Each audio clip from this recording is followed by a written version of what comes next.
मुनव्वर राणा को आप खूब जानते हैं। साहित्य अकादमी पुरस्कार प्राप्त कथित शायर मुनव्वर जी शायरी कम करते हैं, जिहादियों देशद्रोहियों के प्रवक्ता अधिक बने फिरते हैं।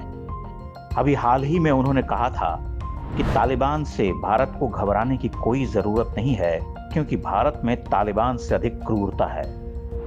वह कभी योगी सरकार पर फब्तियां कसते हैं, कभी लाल किले में पंजाब के खालिस्तानियों द्वारा फहराए झंडे को सही ठहराते हैं। पुरस्कार वापसी गैंग से उनका पुराना संबंध है ही। लेकिन खास बात यह है कि उनके सभी देश विरोधी, भारत विरोधी और जिहादी बयानों पर हमारा प्रगतिशील लेखक समाज चुप रहता है।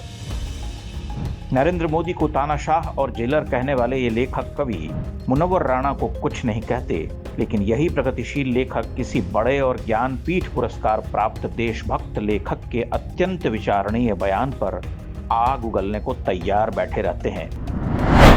थोड़ा पीछे चलते हैं। वर्ष 2002 के गुजरात दंगे के बाद प्रख्यात गुजराती कवि लेखक राजेंद्र केशवलाल शाह ने एक छोटा सा बयान दिया था कि गुजरात के दंगों को गोधरा नरसंहार की भयावहता में देखना चाहिए। बस उनकी इतनी सी बात पर देश का पूरा प्रगतिशील लेखक संघ उनके पीछे पिल पड़ा। अखबारों में लेख छापे जाने लगे, ज्ञानपीठ पुरस्कार वापस लेने की मांग उठने लगी।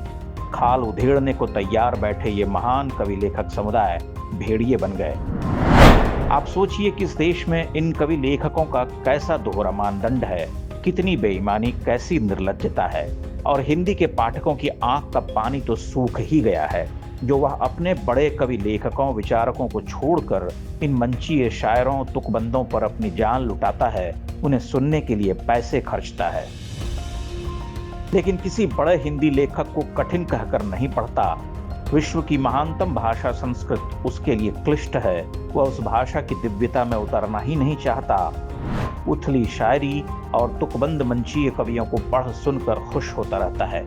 क्या किसी देश की भाषा, उसका समाज अपने ही बड़े कवि लेखकों का त्याग कर समृद्ध हो सकते हैं? विशेषकर छुटभइयों और मजहबी कुएं के मेढकों को पढ़ने वाला समाज अपनी नई पीढ़ी को क्या दे सकता है?